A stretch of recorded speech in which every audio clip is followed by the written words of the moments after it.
Vamos a comenzar con el libro de Romanos, capítulo 8, verso 28, que ha sido el versículo, el texto sobre el cual hemos venido hablando, hemos venido desarrollando esta serie que titulamos Ordo Salutis. Ordo Salutis, o el orden de la salvación. ¿Qué ha ocurrido primero? ¿Cuál es la secuencia lógica de la salvación? Romanos capítulo 8, verso 28. Si quiere se puede poner de pie para leerlo, son varios versículos. Romanos capítulo 8, verso 28. Y sabemos que a los que aman a Dios todas las cosas les ayudan a bien. Esto es, a los que conforme a su propósito son llamados.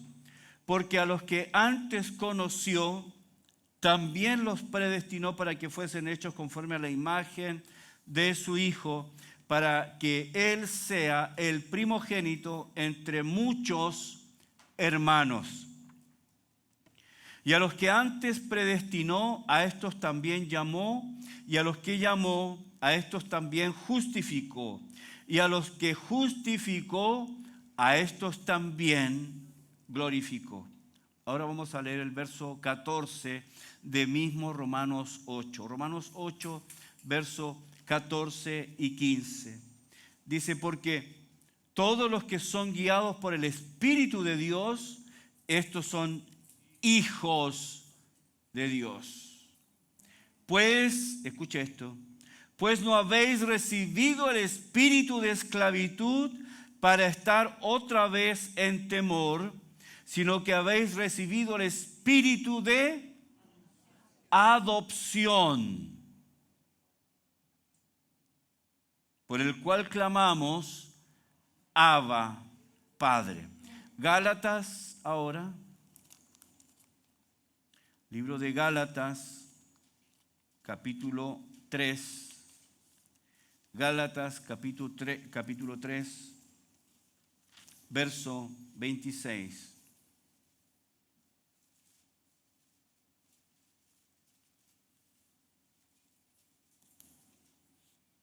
Gálatas, capítulo 3, verso 26 dice, pues todos sois hijos de Dios por la fe en Cristo Jesús. Gálatas, ahora capítulo 4, verso 4 y 5.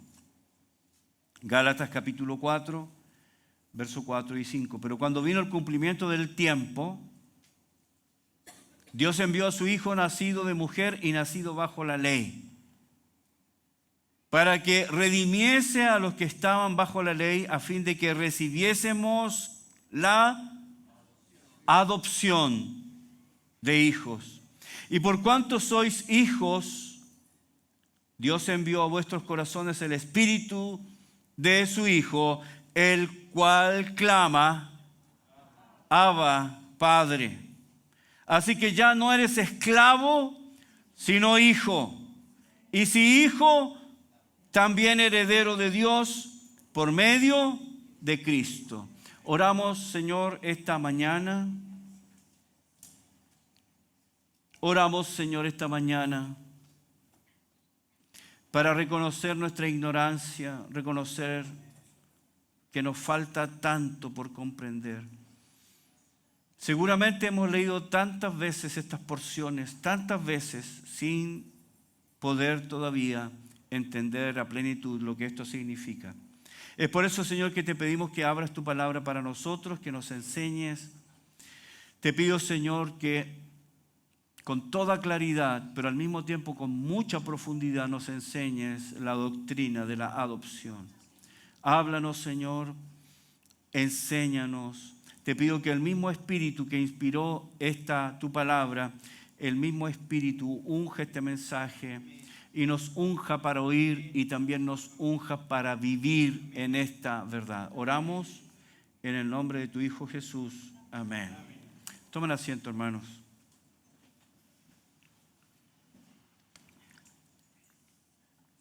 Estaba leyendo recién los datos que entrega el INE, el Instituto Nacional de Estadísticas, y el CENAME sobre las adopciones en Chile. Y de acuerdo, no es una cifra cerrada todavía, pero de acuerdo a la información que hay ahí, que está disponible, en Chile el año pasado 2024, se realizaron entre 200 y 500 adopciones en Chile. Aun cuando hay una gran mayoría de niños que están esperando ser adoptados, solamente entre 200 y 500 fueron adoptados. Porque la mayoría de las personas cuando quiere adoptar a niños que primero sean sanos, que sean lindos, niños que tengan ciertas características que ellos están buscando. Y principalmente que sean niños, pequeños. Lo ideal es que sean niños pequeños, de meses. No se nos pasaría por la cabeza, por ejemplo, acá en nuestra cultura, que alguien quisiera adoptar a alguien mayor de edad. Eso no pasa en nuestra cultura. Eso no es algo habitual. Pero algo muy diferente es lo que ocurría en el siglo I, en donde se acostumbraba en la adopción otro tipo de cosas.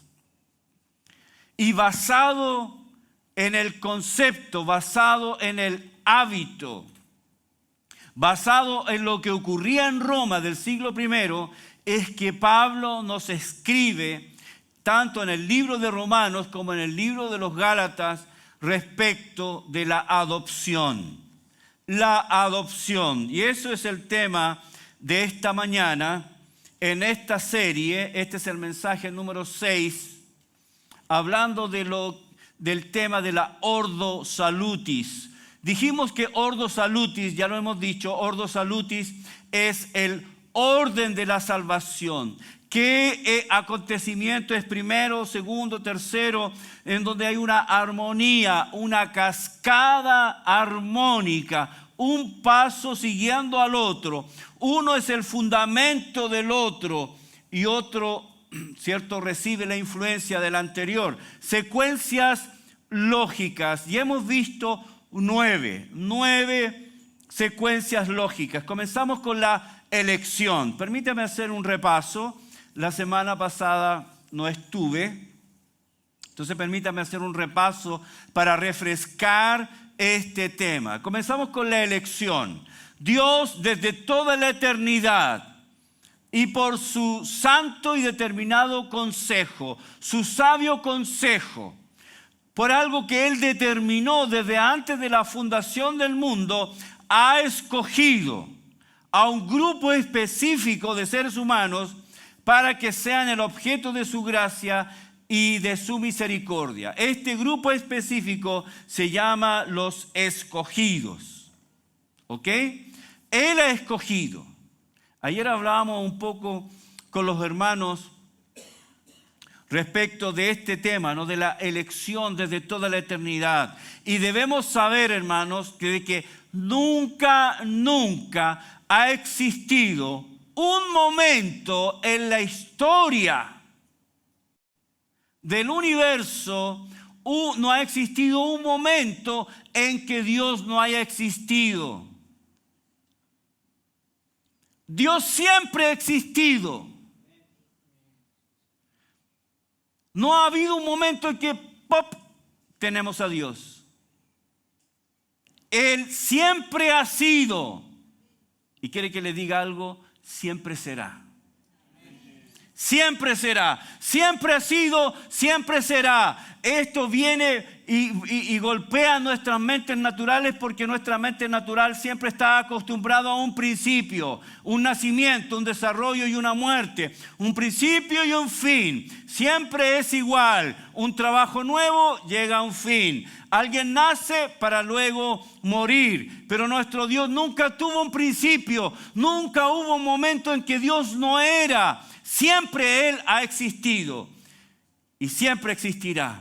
Entonces, desde toda la eternidad, si podemos llamar en algún momento, Dios decidió escoger a algunos. Lo que sí yo sé, y lo sé porque la Escritura dice, es que siempre, y escuche esto, siempre he estado en la mente de Dios. Y tú también. Hernán Calderón es tu apellido, Hernán, ¿cierto? Gallardo. Hernán Gallardo siempre ha estado en la mente de Dios. Siempre. Siempre.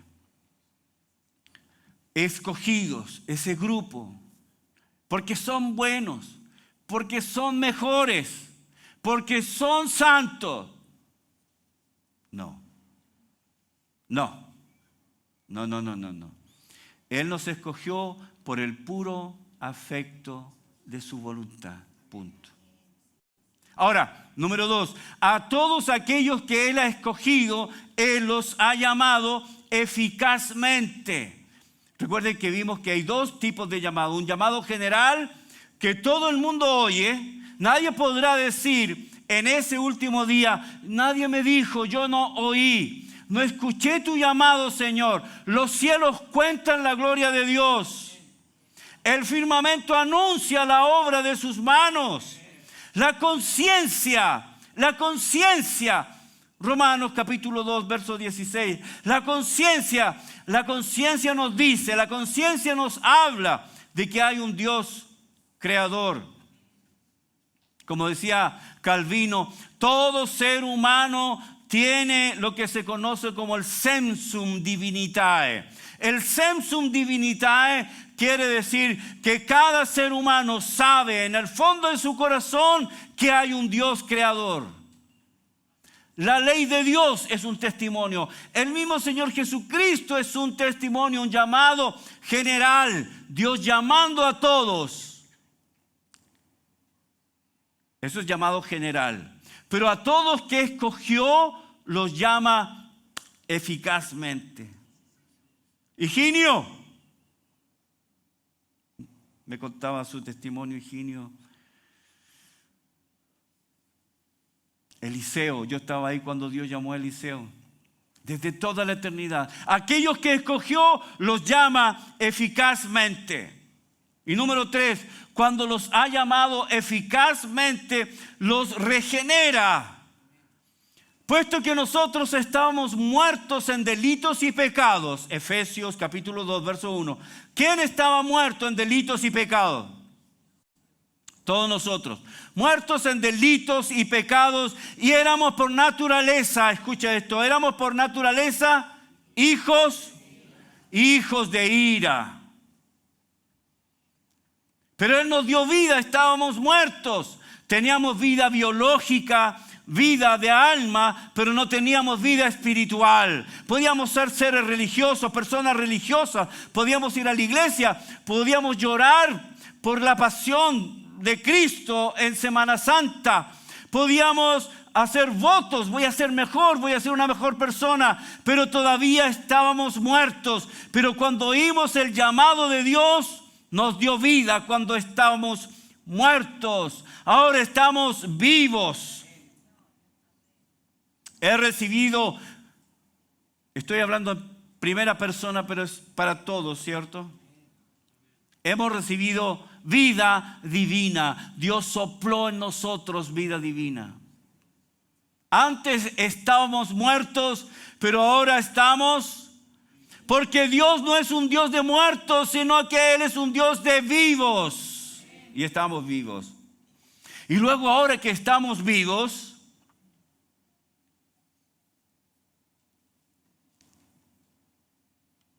La conversión. Y la conversión tiene dos partes. Arrepentimiento. Arrepentimiento. Ya yo no quiero vivir esa vida. Me da vergüenza esa vida. Y tiene un aspecto positivo que es la fe. Arrepentimiento y fe. Eso es conversión. Ahora tengo fe. Arrepentimiento. Ya no quiero vivir esa vida. Ya no quiero vivir esa vida que vivía antes. No quiero. Pero tengo fe. Quiero acercarme a Dios. Número 5. Puesto que ahora tengo fe, soy declarado justo. ¿Cuántos son declarados justos acá? Todos aquellos que han puesto su fe en Jesús han sido declarados justos. Dios, escuche esto, ha anulado toda condenación. El Señor anuló todo juicio contra mi vida. Ese juicio que me condenaba, ese juicio que me juzgó y me condenaba a una eternidad con Dios, ese juicio ha sido cancelado en la cruz. El acta de los decretos que era contra nosotros, como dice Colosenses capítulo 2, esa acta de los decretos que era contra nosotros fue quitada y clavada en la cruz. Cuando Cristo dijo, consumado es, Él dijo, el precio ha sido pagado. No hay juicio. Por eso Pablo dice categóricamente, ahora pues ninguna condenación hay para los que están en... No hay condenación. Juan 5:24, no hay condenación. Porque he sido declarado justo.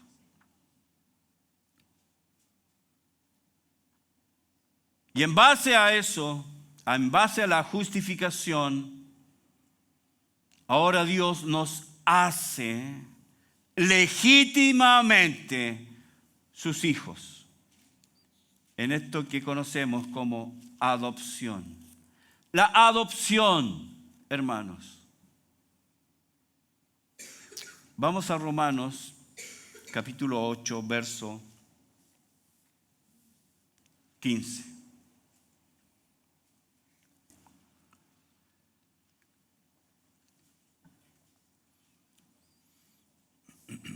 Pero yo quiero llamar su atención a algo que tiene mucho sentido y que lo vamos a ver la próxima semana. En este Ordo Salutis, en estos 9 puntos, el número 5 es la justificación. Dios ha anulado todo juicio contra el creyente. No hay condenación, ha sido declarado justo, ha sido vestido con la justicia de Cristo, es tan justo como Cristo es.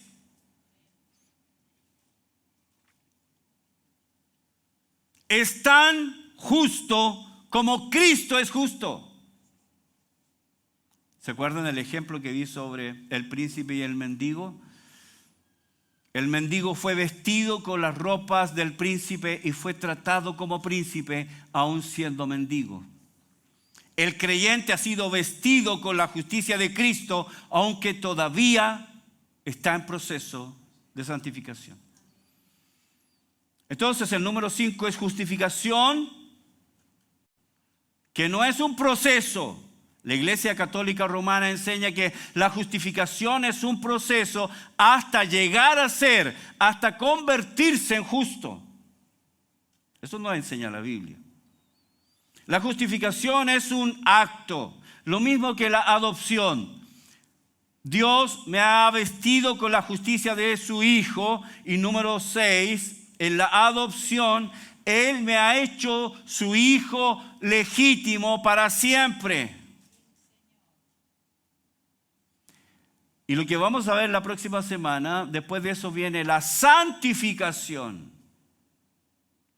Y eso es un proceso. La justificación es un acto. La adopción es un acto. La santificación es un proceso. ¿Cuál es la diferencia? Que yo ya he sido declarado justo una vez y para siempre.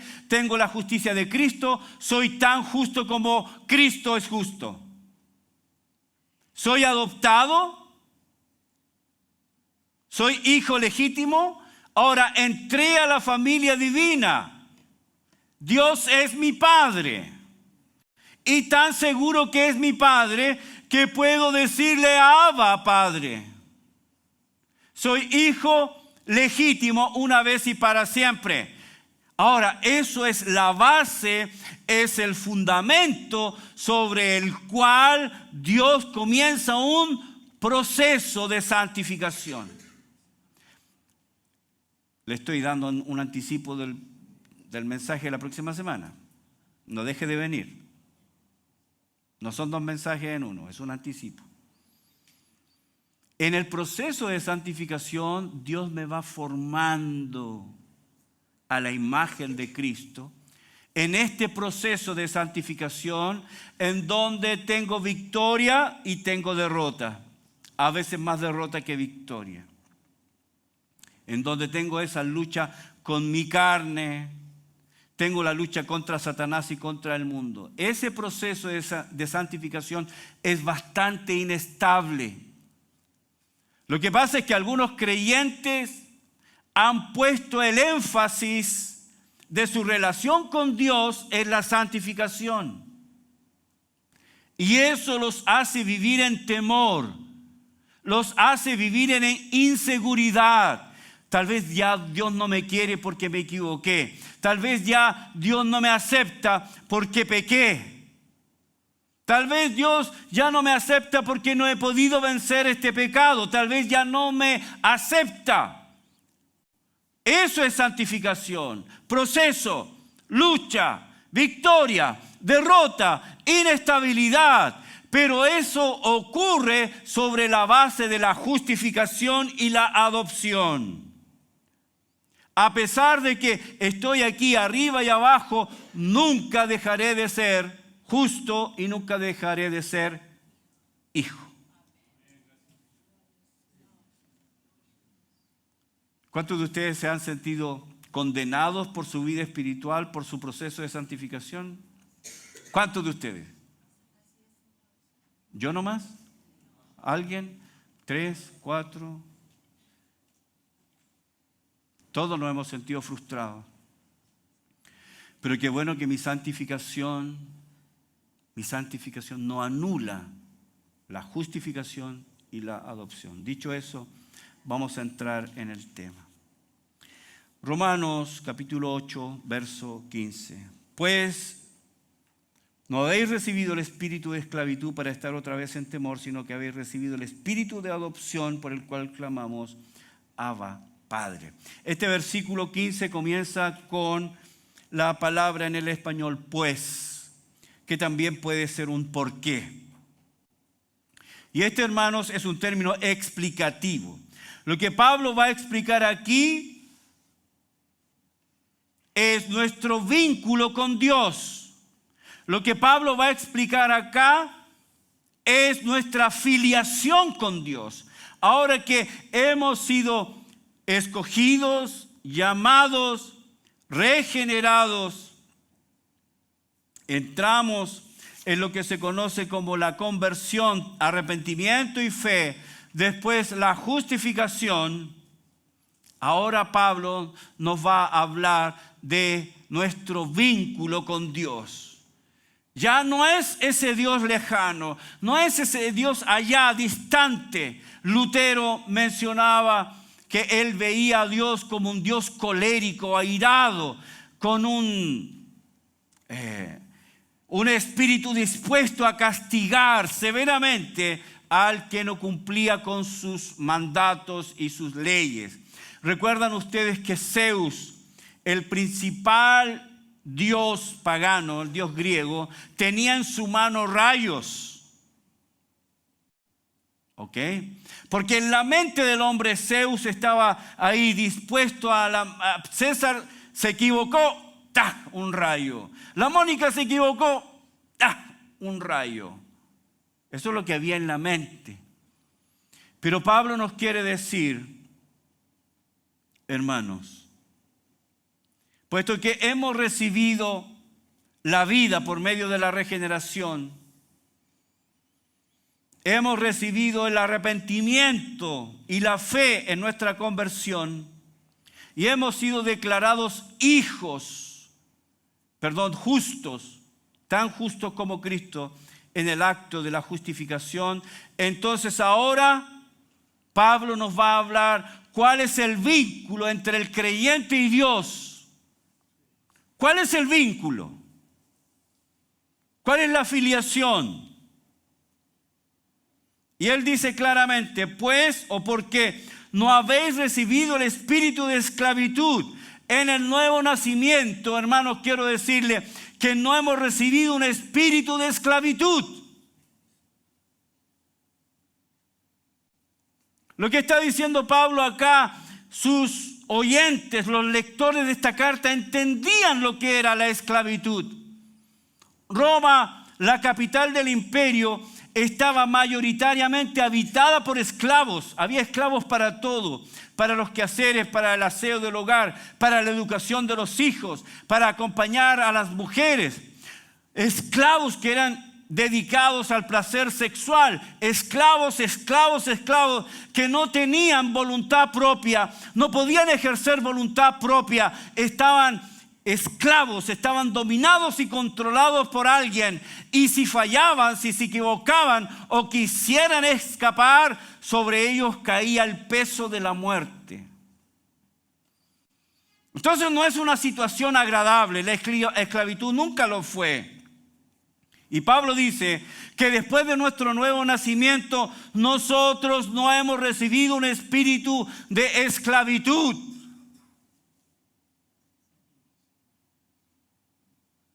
No somos esclavos.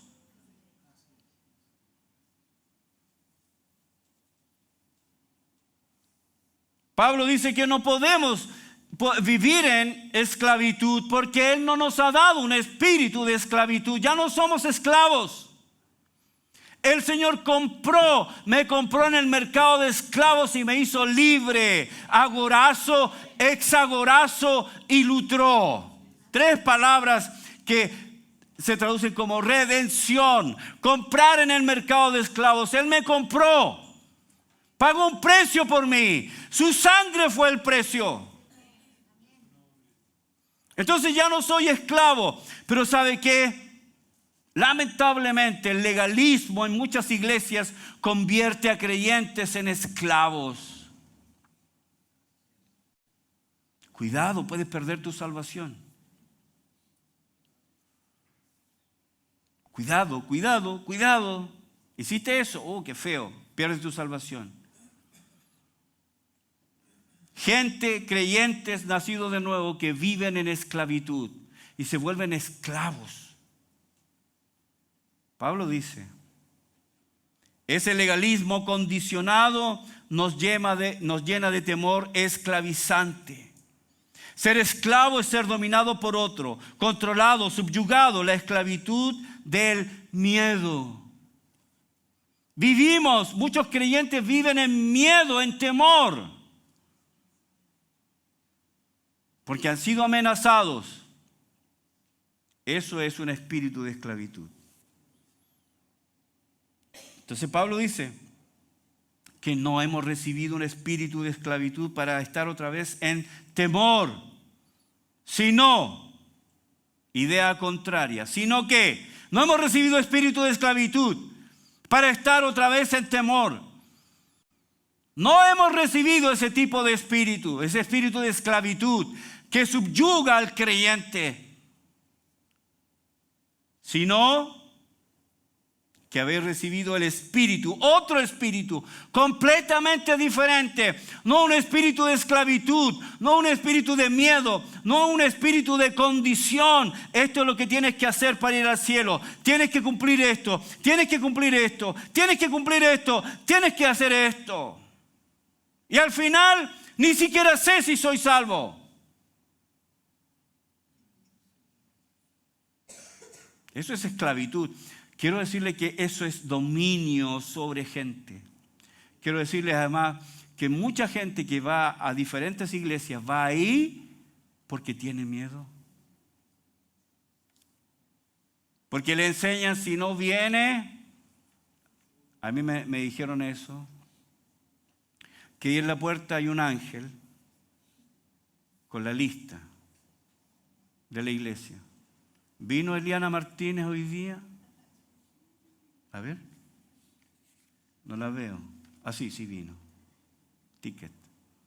Si no viene, entonces perdió. Perdió.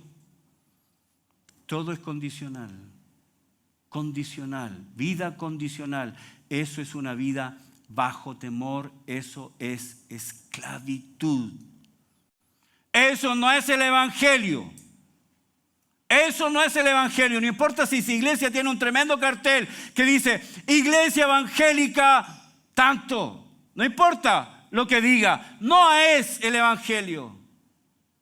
Porque Pablo dice que Dios no nos ha dado un espíritu de esclavitud, sino que un espíritu de adopción por el cual clamamos a Dios, Abba Padre. La palabra adopción acá es la palabra griega huiotesia, con H, huiotesia. Literalmente esta palabra quiere decir ser colocado como hijo. Esta es la palabra que se usaba para la adopción en Roma. Pablo usa el ejemplo de la adopción romana porque la cultura judía no contemplaba el tema de la adopción, como lo hacía el mundo greco-romano. Por lo tanto, Pablo saca el ejemplo de la adopción del mundo greco-romano para hablarnos de esta maravillosa bendición de ser declarados hijos legítimos de Dios. La palabra huiotesia quiere decir ser colocado como hijo. Hacer un hijo legítimo. La palabra huiotesia quiere decir hacer a alguien heredero, legítimo. No solamente hijo, sino heredero. Todo lo que le pertenece a mi padre me pertenece a mí, por ser hijo legítimo. Lo mismo pasaba con un hijo adoptivo. Cuando era adoptado, pasaba a ser hijo legítimo y legítimo heredero de los bienes del padre. Esta palabra significa ser declarado formal y legalmente alguien que no era hijo. No era hijo. Declarar a ese que no era hijo, tratarlo como si lo fuera y darle el cuidado que merece. Hermanos, una vez que nosotros hemos sido adoptados por Dios, una vez que el Señor nos justificó, quitó todo juicio, nos vistió como su hijo, entonces ahora con toda legitimidad puedo ser declarado hijo de Dios legítimamente. Efesios capítulo 1 verso 5. En la adopción yo recibo la posición de hijo legítimo de Dios. Soy hijo legítimo. No soy un bastardo. No lo soy. Soy hijo. Pertenezco a la familia de Dios. Permítame leerle lo que dice la Confesión de Fe de Westminster respecto de este tema, la adopción. La confesión dice lo siguiente: a todos los que son justificados, Dios les concede en y por su único Hijo Jesucristo hacerlos partícipes de la gracia de la adopción, por la cual son tomados en este grupo de su familia y disfrutan de las libertades y privilegios de los hijos de Dios. Ellos reciben el nombre de su Padre. González, Díaz, Gallardo, reciben el nombre de su Padre puesto sobre ellos. Reciben el espíritu de adopción. Tienen acceso al trono de la gracia con seguridad. Pueden acercarse al trono de la gracia. Pueden entrar a la oficina del Padre porque es su Padre. Pueden entrar al trono de la gracia con confianza. Acerquémonos, Hebreos 4. Dice, acerquémonos pues confiadamente al trono de la gracia para alcanzar misericordia. Porque el que está sentado en el trono es mi Padre. Son capacitados para clamar, Abba, Padre. Son objeto de la compasión divina, como cualquier hijo. Son protegidos, como cualquier hijo. Son provistos de todas sus necesidades, como cualquier hijo.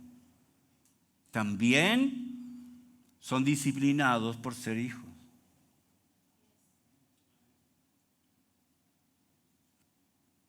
Dios los disciplina porque es su Padre, pero nunca los rechaza.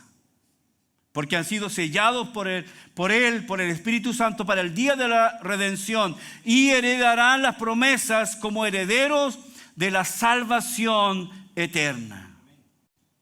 Eso es lo que dice la confesión de fe. Entonces, hermanos, la adopción es eso, ser puestos en el lugar de hijos, legítimamente. Pablo, como dije, extrae el concepto de adopción de la cultura greco-romana, el siglo I. En Roma, por ejemplo, los hijos eran adoptados aún siendo pequeños, pero también Roma tenía la particularidad de adoptar hijos mayores. No solamente pequeños, como en nuestra cultura, sino es pequeño y entre más avanza en edad son menos y menos objetos de adopción. Pero en Roma no pasaba eso. Había adultos y principalmente, ¿sabes quién eran los adoptados? Eran los esclavos. Esclavos que servían o que habían servido bien, que se comportaban, que tenían buena conducta. El padre los amaba tanto que decidía hacerlos sus hijos. En Roma se adoptaban hijos adultos. Y esta adopción tenía el peso de ser algo deliberado, intencional por el padre. El padre miraba y decía, esta persona va a ser mi hijo. Esta persona será mi hija. Esta persona es una elección deliberada como todas las cosas que Dios hace. Y el padre lo hacía para perpetuar su nombre y su heredad. No era nada al azar, era concienzudo, deliberado, intencional. Y el hijo adoptado, escuche esto, era ingresado inmediatamente a la familia y era en nada inferior a los hijos naturales si él tenía. No era en nada. Era reconocido en la propia familia como si fuera hijo biológico. Ese peso tenía. La gente lo trataba, el padre lo trataba, los hermanos lo trataban, el imperio lo trataba como si fuera hijo biológico del padre. Uno igual, uno dentro. Recuerden que el Señor Jesús nos llama hermanos. ¿Se acuerdan? Él no se avergüenza de llamarnos hermanos. En la familia a veces hay hermanos que no se tratan. Como en el caso de David, ¿se acuerdan? Cuando Samuel vino para ungir al próximo rey de Israel y empezó a preguntar, ¿estos son tus hijos? Sí, son todos mis hijos. Ah, ok. No, él no es.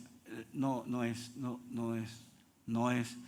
Oh, ¿queda algún otro? Sí, tráiganlo. Pareciera que no había mucho amor por David. Pero en este caso no era así. La adopción, hermanos, era una acción deliberada del padre para hacer de esta persona su hijo legítimo, tanto como si fuera biológico. ¿Somos hijos legítimos de Dios? No le quepa la duda. No le quepa duda. No le quepa ninguna duda. Termino con esto. 4 consecuencias de la adopción. 4.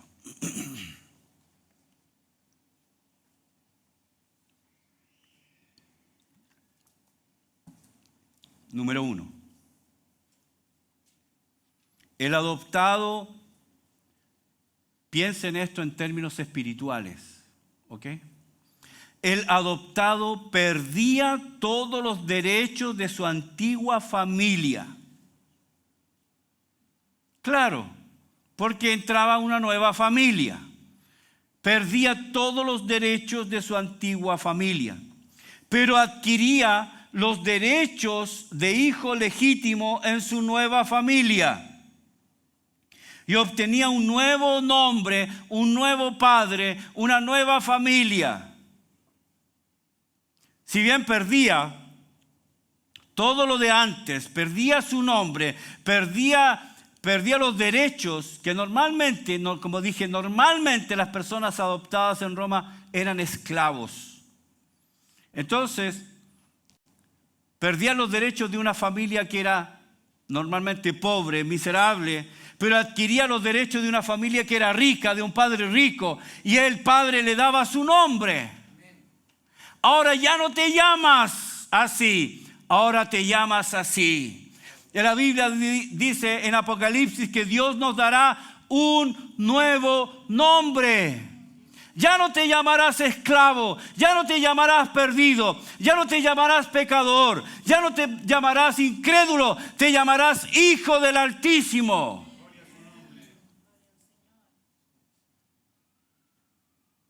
Dejaste tu vida antigua, ya se fue, ya no existe. Ahora tienes una nueva vida, un nuevo padre, un nuevo nombre, hijo del Dios eterno, hijo del Dios soberano, hijo del alfa y el omega, del principio y el fin, hijo del león de la tribu de Judá, hijo del omnipotente, del omnipresente, del omnisciente, hijo del Cordero de Dios que quita el pecado del mundo, hijo del eterno, hijo del que vive para siempre. Ese soy yo ahora, soy hijo de Dios. Soy hijo de Dios, mi vida vieja pasó, no existe nada. Tengo un nuevo nombre. Número 2. Se convertía en heredero de todos los bienes de su padre.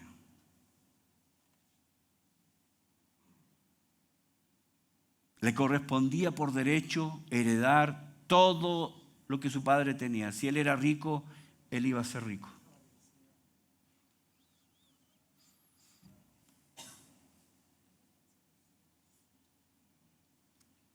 Heredar todo lo que el padre tiene. Recibir todo lo que el padre tiene. Porque soy hijo. Número 3. Escuche esto. Piense en esto en términos espirituales. Número 3. Su vida anterior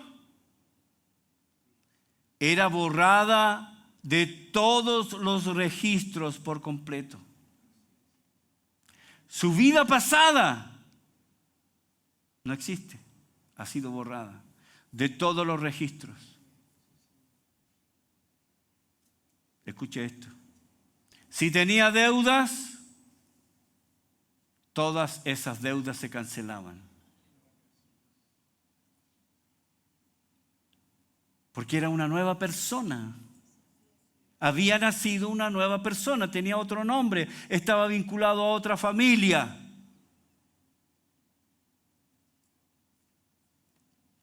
Iniciaba entonces una nueva vida, sin que el pasado tuviera peso sobre esta nueva vida. De modo que si alguno está en Cristo, nueva criatura es. Las cosas viejas, he aquí.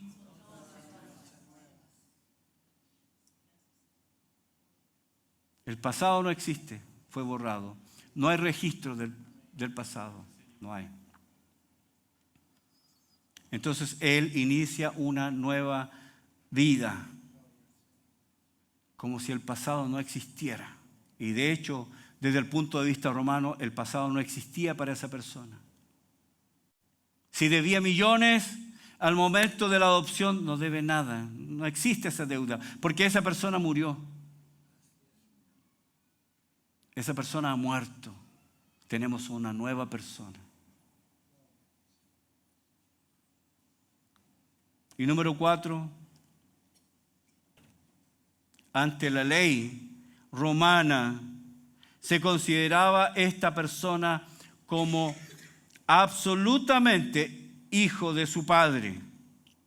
Tanto así, ya lo he repetido, lo voy a decir una vez más, como si fuera su hijo biológico.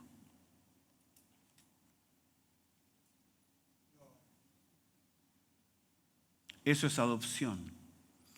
Por eso Pablo termina este versículo diciendo que Dios no nos ha dado un espíritu de temor para estar otra vez en esclavitud, sino que nos ha dado el espíritu de adopción, huiotesía, por el cual clamamos, Abba, Padre. ¿Qué significa Abba, Padre? Hay muchas ideas respecto a esta palabra, Abba, Padre, Abba, Padre. ¿Qué significa Abba, Padre? Algunos han dicho que esta palabra se puede traducir como papito. Pero la palabra Abba, Padre, Pablo ha puesto una palabra antes, dice clamamos. Clamamos. Y es la palabra craso. La palabra craso es la palabra que se usa como un grito, como un chillido, como las aves, como los cuervos, por ejemplo. Eso es craso. Clamamos.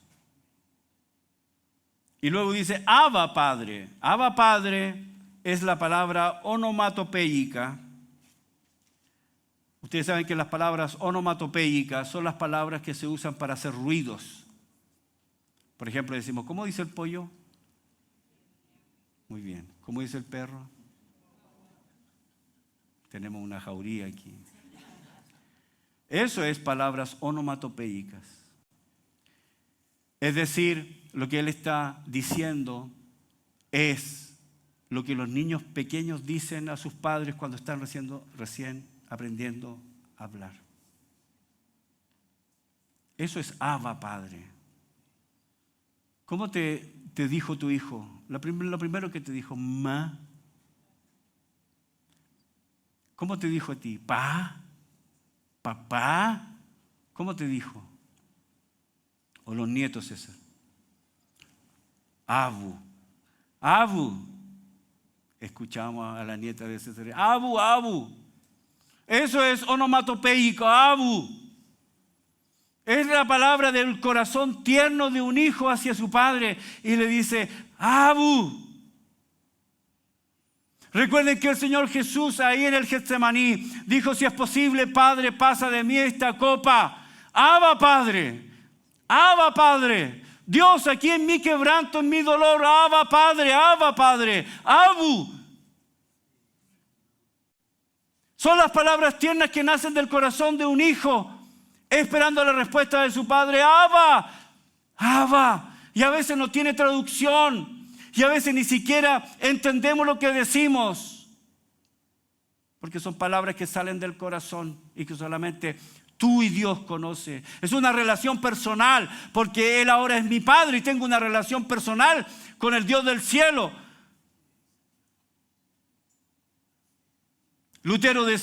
Spurgeon decía que habían diferentes tipos de oración. Y a veces delante de Dios no tenemos que decir.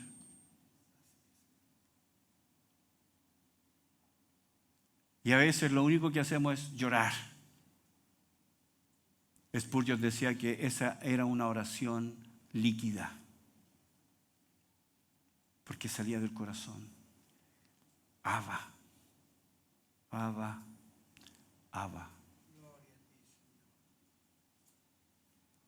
Juan Bunyan dijo respecto de eso,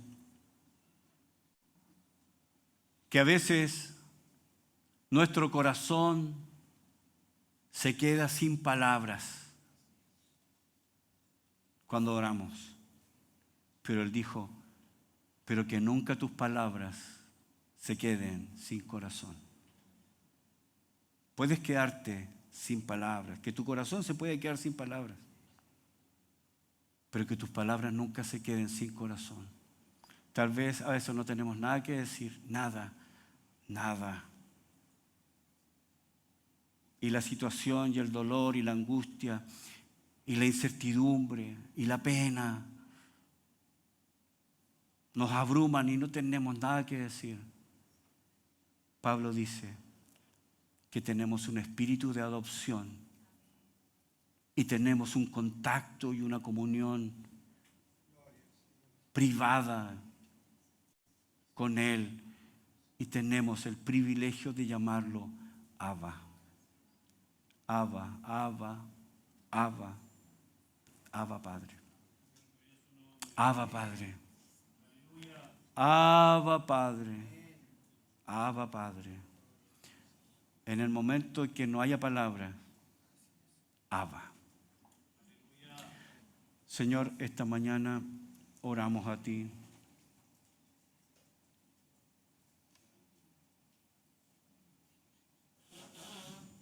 Abba Padre. Abba Padre. Abba. Abba Padre. Te adoramos. Gracias por ser tus hijos legítimos. Ya somos tus hijos. No tenemos que hacer nada para intentar ganar ese privilegio. Ya lo tenemos. Hemos sido declarados justos y hemos sido vestidos con la justicia de Cristo. Y ahora